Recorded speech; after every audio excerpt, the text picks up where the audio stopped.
Well, hello, everybody.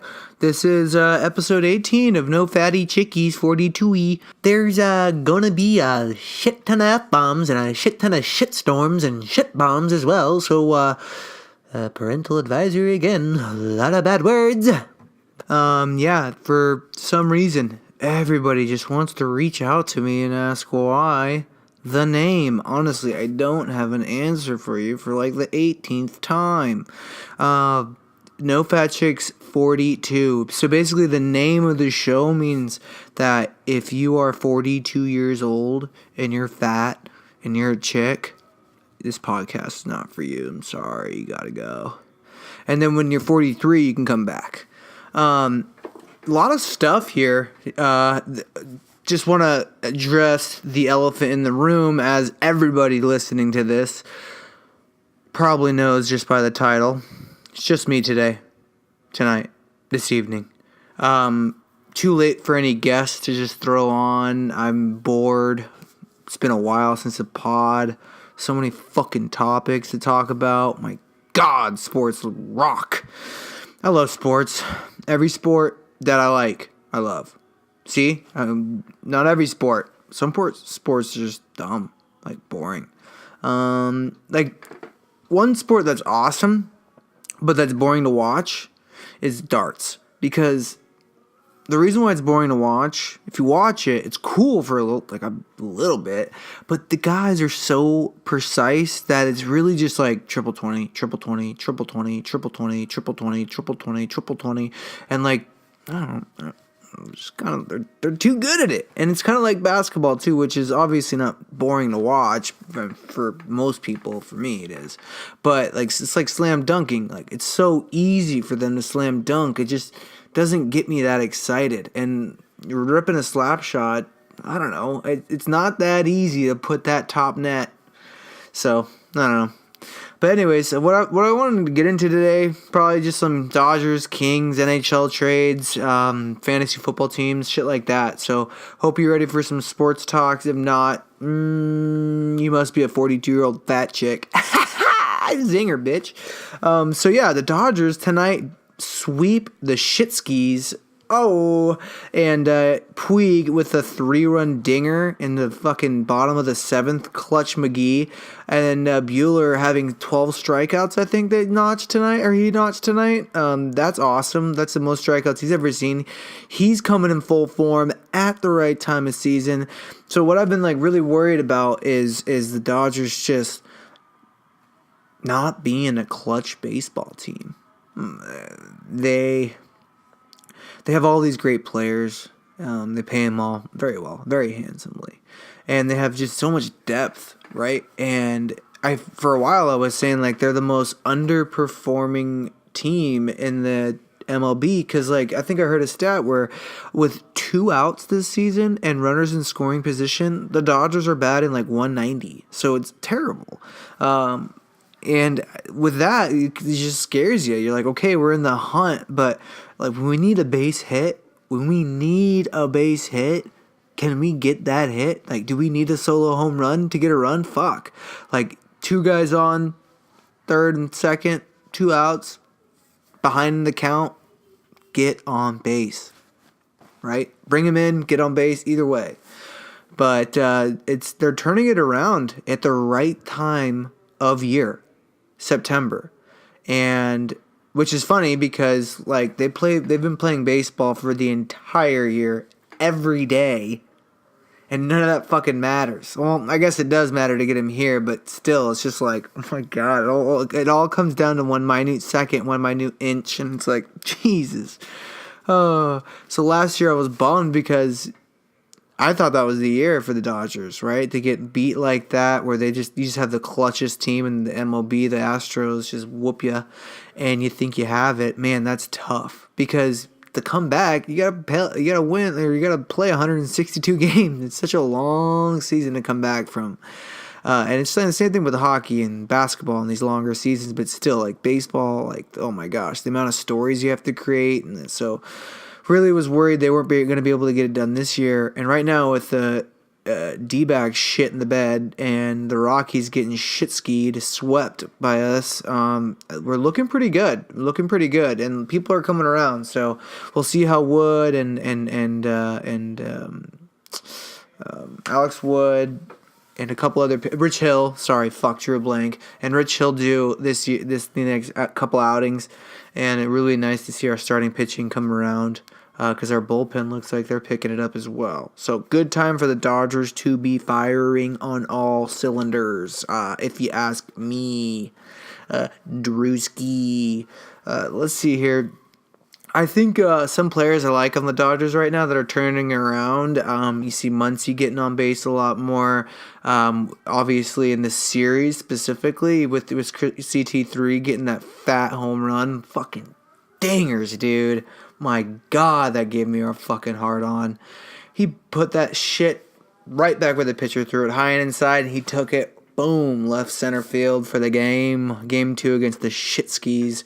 Oh, by the way, I don't know if you heard me a couple minutes ago, we swept the Shitskis. Fuck yeah. So now we're 2.5 in the first place. You got Muncy getting on base more, CT3 pulling his head out of the slump. Puig is hitting a home run every time he swings the damn bat. It's awesome. And he's got Turner making out with him instead of him making out with Turner.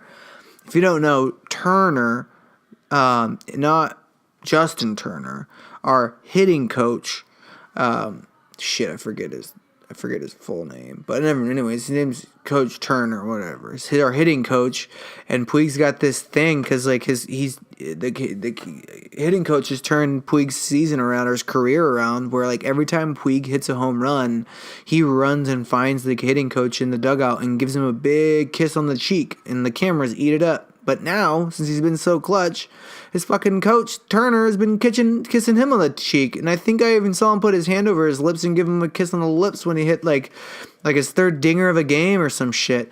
So it's getting pretty frisky down there. Dodgers are loving each other. I'm loving the Dodgers. Let me get a kiss, Coach Turner. I'm pretty stoked about all this.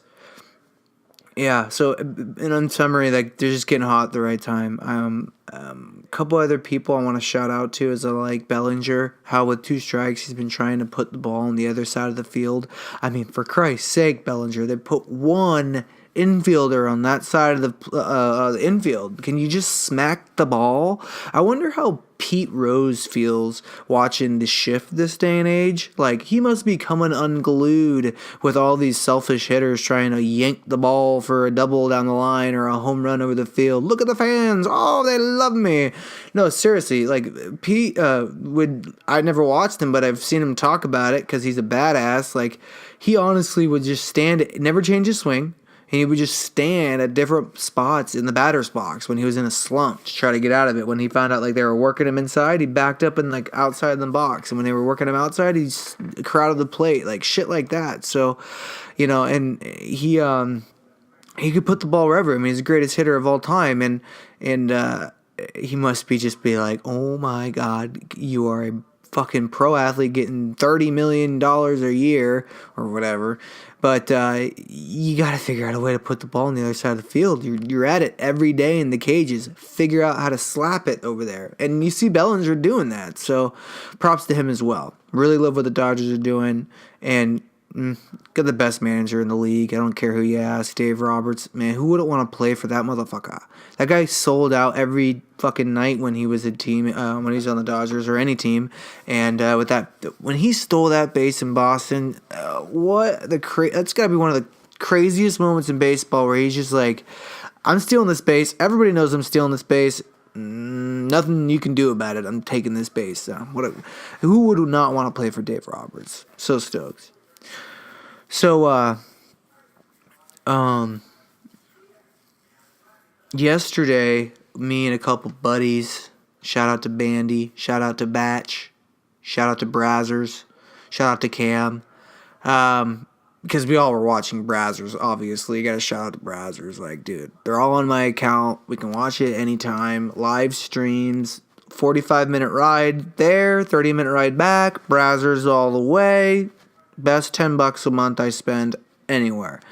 Anyways, we were having a good old time at the in Glendale, AZ, at the first game of the season for the Kings. Remember, the Kings were here, and they were in LA last night. Can you believe that little split squad action, if you like it? So we saw Carter, we saw the 70s line, and a shitty performance by Campbell, our backup goalie. That was dog shit. Like, the guy was like Swiss cheese in it.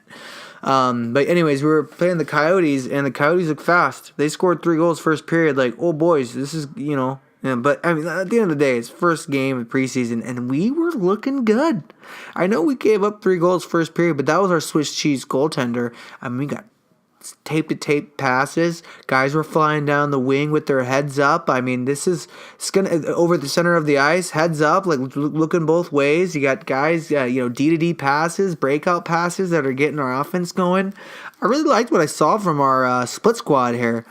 And it looks like Brown got a nice tuck in L.A. at the same time we were over in Glendale. So nice on Kopi for feeding him, and looks like that line's going to pick up right where they left off.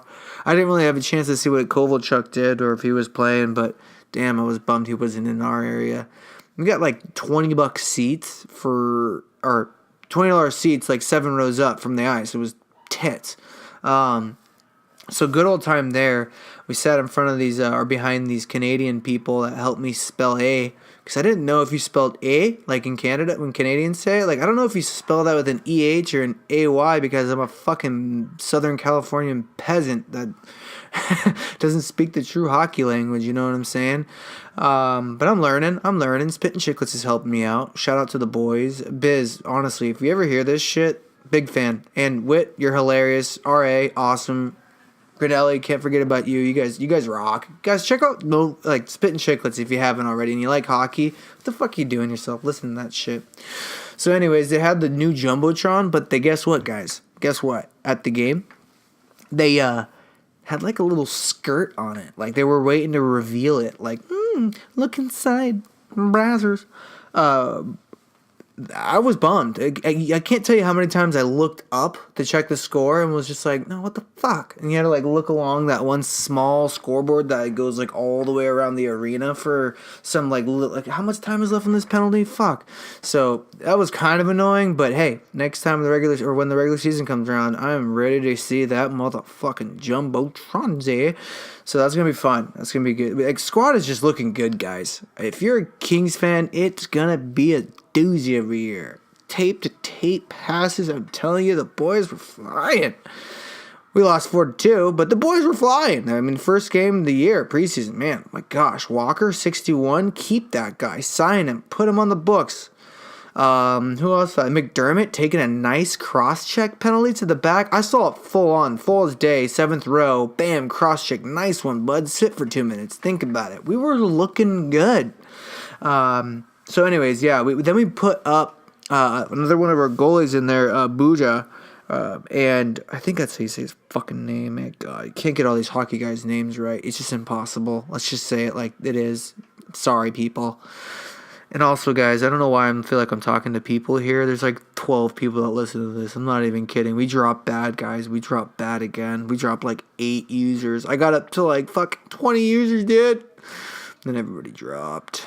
It's all good. But anyways, split squad, looking good. I'll tell you what wasn't a split squad, though. Let me slow down. I'm going kind of all over the place here, guys. I'm sorry. But yeah, so the game yesterday, fun. But I'll tell you what was not a split squad.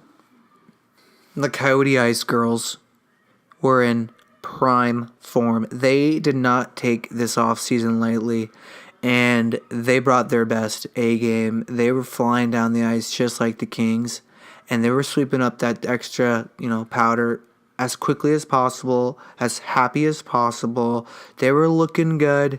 They definitely brought their A game. So props to the Coyotes Ice Girls. Keep it up this season. I really feel like it's going to be a great season for you ladies.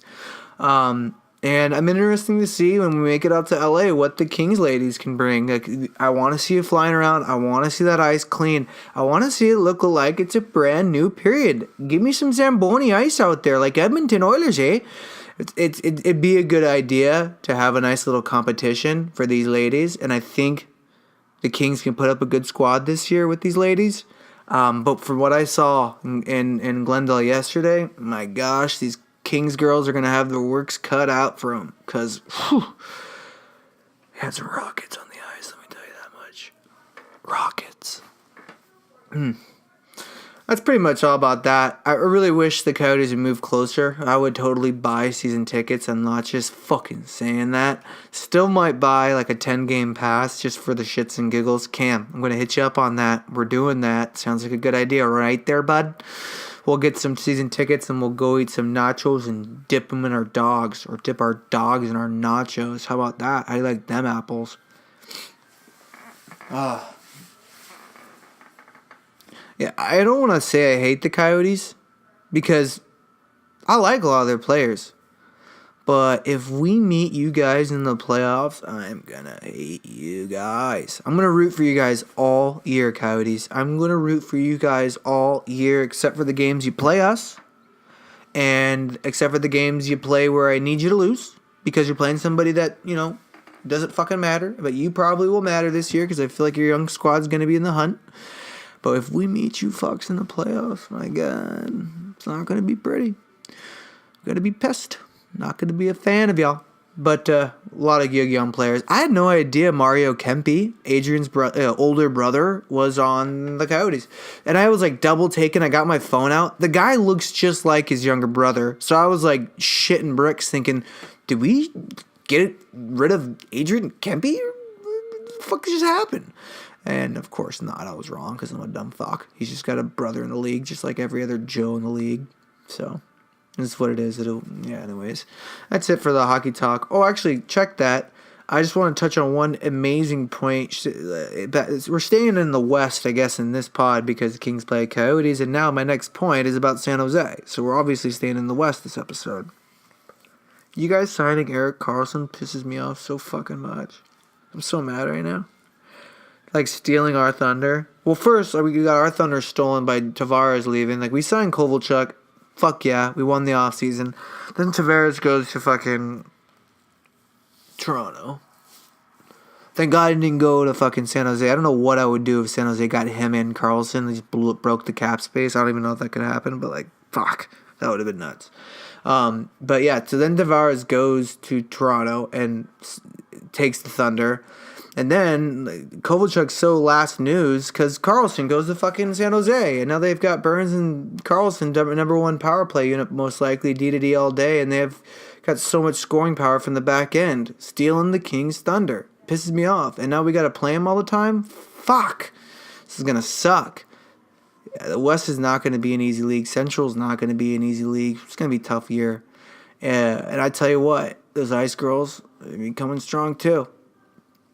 But good for the San Jose Sharks, honestly. They didn't make too many big moves this offseason, and that was a fucking King Kong of a move. Just nuts. I want to talk a little bit about fantasy football here. Might get a little morbid. If you're still listening at this point, props to you. Kudos to you. My fantasy football teams fucking suck. I say fuck a lot, don't I? It's a great word, though. It's a great filler. Maybe I should say filler more. My fantasy football team's fillers suck. They really do. I have 3 of them, and I can't get my shit straight. I got one guy in this league, one guy in this league, another guy in this league. Got to drop a guy here, drop a guy here, drop a guy here. Too much. I'm bad with one team. Multiply it by 3. 3 times as bad. 3 times as much stress. It's fun to watch. Football's great. It's fun to watch. But I'm just completely in over my head in fantasy football talk. I think what I should start doing is whatever I think to do, just completely do the opposite. I know it's been said before, it's been done before. But I honestly think it'll work this time. I have yet to bet this year, which is pretty cool. God damn, can you guys hear that in the background? I think they're watching America's Got Talent. Yeah, definitely listen. They just said competition. That's definitely America's Got Talent. It's a great show. But, yeah, I haven't bet this year. Well, I don't know why. I just haven't had the urge to. think I like spending my money in other ways. Like, I get why betting can make you way more interested in a game that doesn't matter. I get that, and it really does. Gets you so hyped, like you're the number one fan for whatever way you needed to go, whatever team you needed to pull.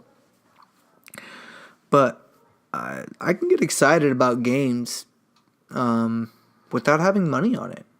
So I think I'm going to get pretty deep into the season before I start gambling.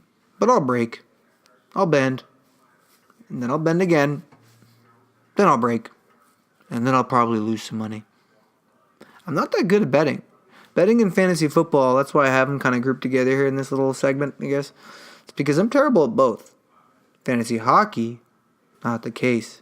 Once again, I'm looking at the championship belt. Hello, holler at your boy, not a big deal. Champion motherfucking Aki League right here.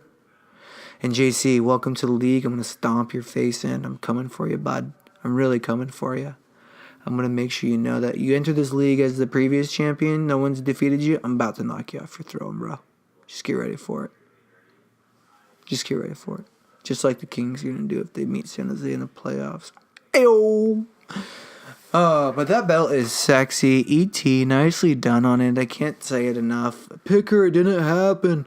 Honestly, I thought I was going to do more things with this fantasy belt, but what kind of a douchebag just brings around his, fantasies trophy and just, carries it around town? Like, I'm going to go skydiving. Let me bring my belt. What kind of a lonely life do you live where you got to, bring your fantasy football trophy around and show it off to everybody? My God.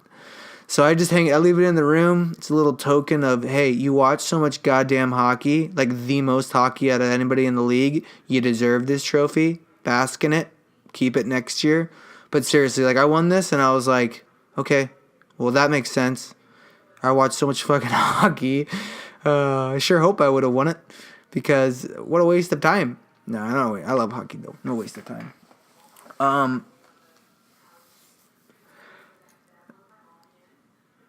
I had an idea.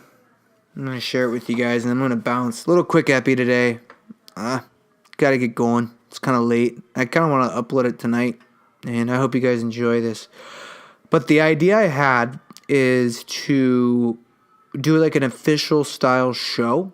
So I hope you guys want to follow that. I haven't thought of a name yet, but I do want to do an official Kings podcast with a host, with me as the host, and ET as the main co-host. So E.T., get your fucking britches on. We're doing this shit. I'm calling it out right now. And then I'm going to need spots for him to fill in because I know he's getting his britches on right now, but the guy's got a family, so he's not going to be able to do as much as I think consistently. And I'd like to make an episode every, the same day of every week, you know what I mean? An actual show for you guys, for our 12 followers. Oh, back up to 13. All right, we're doing well. 13 listeners. Baker's dozen. And I think once we start doing that little Kings podcast around the league NHL, I really just want to focus on what the Kings do. So we'll still do this No Fat Chicks, have some fun, but I'm hoping eventually we'll have this little specific hockey podcast all around the Kings for all my buddies and the Kings fans. Hope you guys like that. So I will need co-hosts because Evan's going to be putting on those britches but taking care of a family at the same time. So I will need some co-hosts. Cam, JC, calling you boys. We can do this. I love you all. Enjoy your evening. This was kind of fun. I didn't think it would... 23 minutes is long to talk by yourself. I think eventually I'll be able to stretch it out for an hour, but I really don't think anybody's going to want to listen to me for an hour. So for right now, 23, 45 seconds, whatever, 23 minutes and 45 seconds, mind you, is a good spot to end it. So, night, y'all. Hope you enjoyed episode 18.